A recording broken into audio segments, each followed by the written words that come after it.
It was a sad day yesterday for democracy. It was really a sad day for democracy yesterday.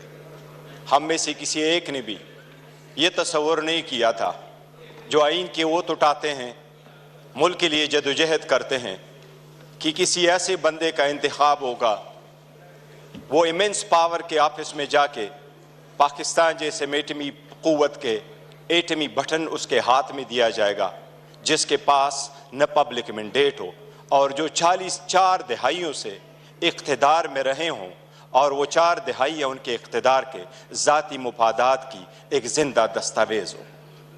यही था वो जो आपने कल देखा है। ये वही है जो दोनों बड़े आज हमें दर्स दे रहे हैं जमहूरियत की। नाना की सियासत वो दफन करके गया है, अभी अपने नाम के साथ भुट्टो का लफ्ज लगा कि भुट्टो नहीं बनता। नाना की सियासत कब की जा चुकी है, उनसे हिसाब मांग ले।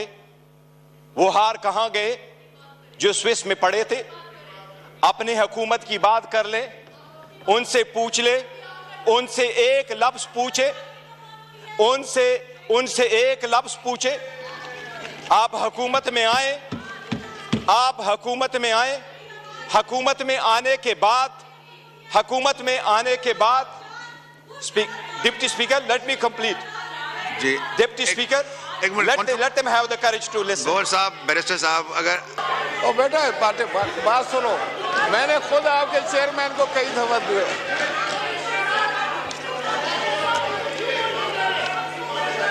जी अगर आपने देखें इस तरीके से एडजर्न हो जाएगा, आपकी मर्जी है।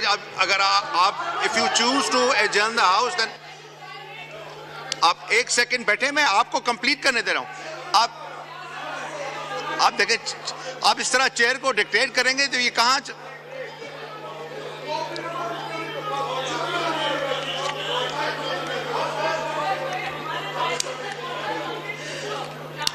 राजा साहब का माइक खोलें। राजा साहब कंप्लीट करें प्लीज, तकरीर अभी होनी है प्लीज।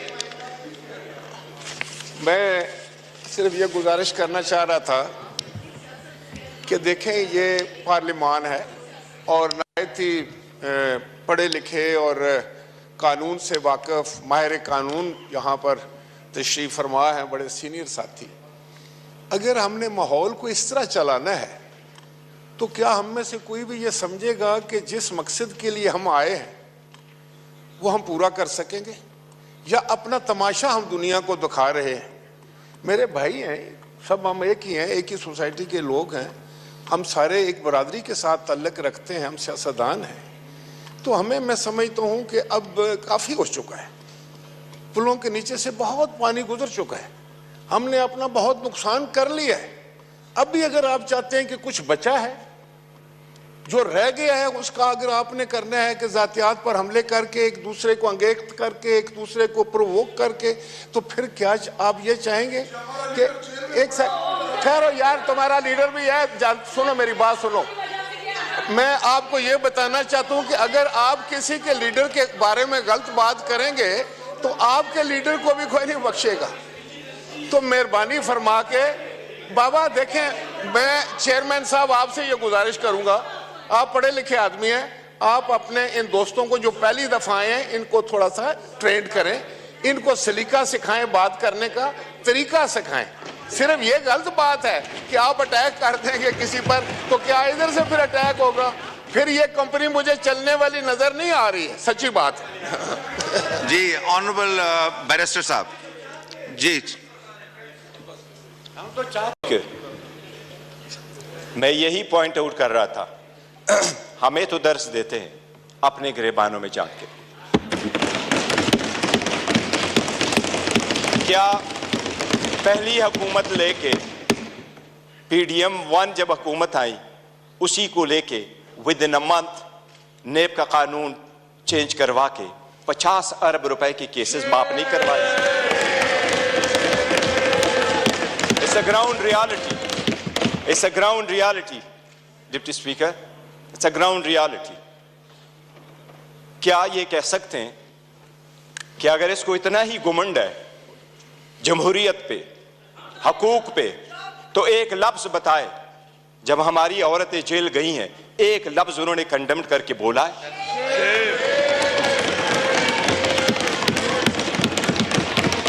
एक हमारे लोगों को जब इलेक्शन के प्रोसेस से गोया, ये जो पीछे लोग आप देख रहे हैं 91, ये 91 नहीं थे, ये 91 वही है।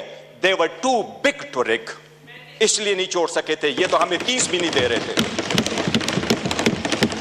प्रपोजलों को रोका, सिकंदरों को रोका, डॉक्यूमेंट्स छीने गए, कैसरा इलाही से उसका दुपट्टा छीना गया। इनको एक लफ्ज उस वक्त ये बोले, इन्हीं सर्कमस्टांसेस में इलेक्शन जीत करके हम आए हैं। स्पीकर साहब, ये कहां डिप्टी स्पीकर साहब, इनको जमहूरियत रास नहीं आती, इनको वो जमहूरियत पसंद होता है। शहबाज शरीफ साहब कैसे कहते रहे, ये एक दूसरे को मुफादात की टक्कर में इकट्ठे होते हैं, इसलिए ये पावर शेयरिंग पर बिलीव करते। इमरान अहमद खान नियाजी अवामी सियासत पे बिलीव करता है, पावर शेयरिंग पे नहीं करते।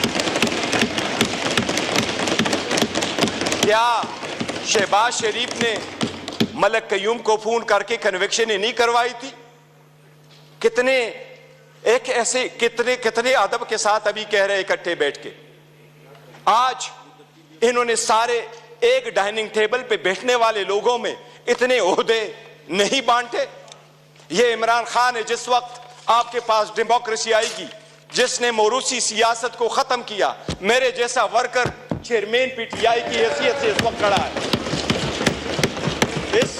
इस ईवान का pride of parliament Umar Khan sahab है। Pride of parliament Umar Khan, जिसके पास शायद ज्यादा वोट तो नहीं आए, he couldn't get most of the vote, but he was the candidate with most credibility, alhamdulillah। हमारा शेर मुल्तान को स्पीकर मुकर्रर किया, और फर्जंदे मलकन को इमरान खान साहब ने डिप्टी स्पीकर मुकर्रर किया। इनसे पूछे कोई ओहदा किसी को और देंगे क्या? पीपल्स पार्टी में कोई भी और बंदा नहीं है सदारत के लिए कि जरदारी को आप देते हैं? योर ऑनर, डेमोक्रेसी ऐसी नहीं है। डेमोक्रेसी ऐसी नहीं है कि बकेन के दरख्त लगाए और आड़ू की पौधे का फिर आप तस्वर रखे कि आड़ू मिलेंगे। ये बकेन के दरख्त है, अवाम से इनके कोई उम्मीद नहीं है कि इनको आड़ू मिलेगा। योर ऑनर, हमें एहसास करना होगा, ये जाती मुफादात में आते हैं। कितने फ्राइडली कह रहा है कि सबसे कम उम्र इनके तरफ है और सबसे बूढ़े भी इनके तरफ बैठे हैं। जमहूरियत में potential ability and talent matter करता है, जो आपको इस तरफ मिलेगा। यही रीजन है कि हम में से इमरान खान का कोई भाई बहन भांजा भतीजा इस वक्त नहीं बैठा, लेकिन हमें जान से अजीज है और हमारे 100 इनके 200 पे बारी है। यही वो डेमोक्रेसी थी मिस्टर डिप्टी स्पीकर। जो लोग हमारे साथ आजाद हुए वो हमसे आगे बढ़े, जो हमारे बाद आजाद हुए वो हमें पीछे छोड़ के गए। जब पाकिस्तान का नाम ले लो, दुनिया के लोएस्ट क्रेडिबिलिटी में आता है। रूल ऑफ लॉ में हम सिर्फ अफगानिस्तान और म्यांमार से आगे, बाकी पूरी दुनिया से पीछे। हम गुर्बत में 37% गुर्बत से नीचे, नेशनल पॉवर्टी लाइन में 21% नीचे। हम कैसे आगे तरक्की करेंगे? बाकी गैस, पेट्रोल, बिजली तो दूर की बात, आपको पानी मुयस्सर नहीं है। ये इन लोगों की 4 दहाइयों की कसम रहा है जो आवाम को दिया है। इसलिए आवाम ने समझ करके इनको रिजेक्ट कर दिया है।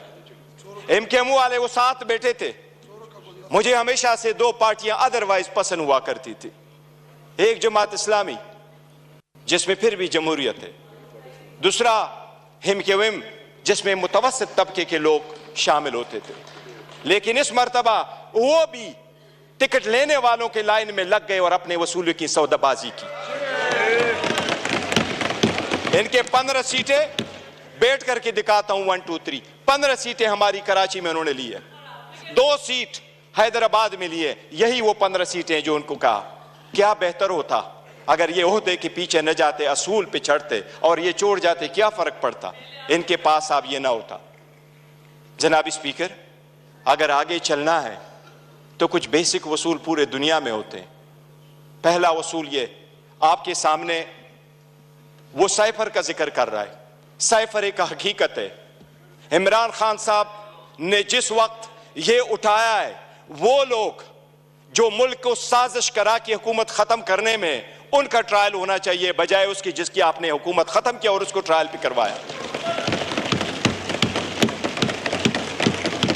जनाब स्पीकर, कितने गौर से कहते हैं कि इलेक्शन फ्री, फेयर और ट्रांसपेरेंट होना चाहिए।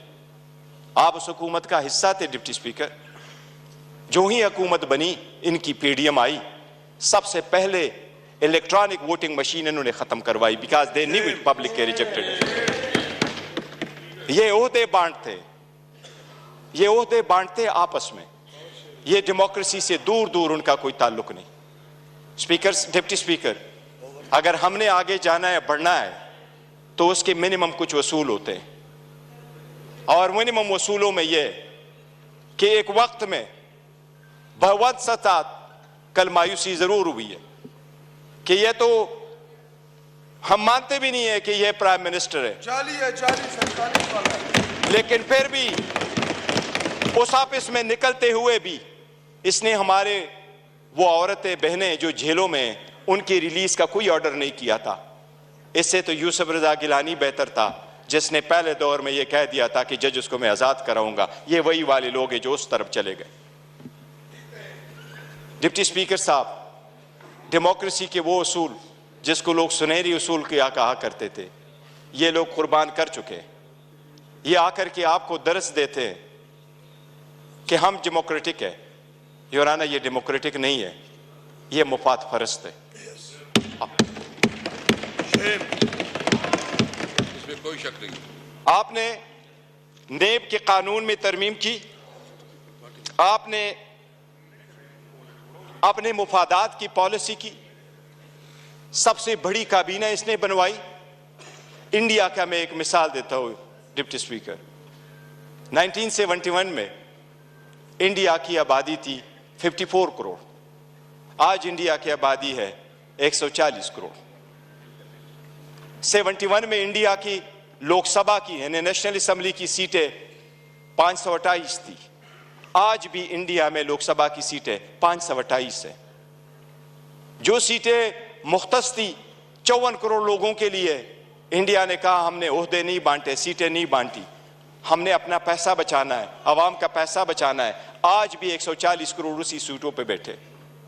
अगर ओहदे नहीं बांटने और अपनों को नहीं मानना तो डेमोक्रेसी आगे बढ़ेगी, लेकिन अगर मुफादात की डिप्टी स्पीकर सियासत होगी तो हम आगे नहीं बढ़ सकेंगे। हमने आपके सामने एक प्रिविलेज मोशन भी लेके आया। कौन सा लफ्ज है जो उमर साहब का आपने स्पंज किया है, लेकिन हमें नेशनल टीवी पे आप स्पेस नहीं दे रहे। हम आपको रिक्वेस्ट कर करके तक जाते हैं कि हमें टाइम दे बोलने के लिए। इस पार्लियामान में हमारा एक जैसा राइट होना चाहिए। ये स्टेट तो हमारा है और हम अलग-ऐलान कहते हैं कि जब पाकिस्तान की दिफा और सालमियत का आएगा, हम हर किसी के साथ इकट्ठे खड़े होंगे। पाकिस्तान की दिफा में कोई आंच नहीं आने देंगे। जनाब डिप्टी स्पीकर, यह तो आईन में लिखा है कि कोई अदालत यह फैसला दे सकती है कि कोई सादिक और अमीन है या नहीं है, लेकिन आईन में यह कहीं भी नहीं लिखा। पाकिस्तान की किसी अदालत के पास यह इख्तियार नहीं है कि क्या कि कोई मुहिब वतन है या नहीं है। हम सबसे ज्यादा मुहिब वतन है, हमारा लीडर सबसे ज्यादा मुहिब वतन है। इसलिए अगर आगे चलना है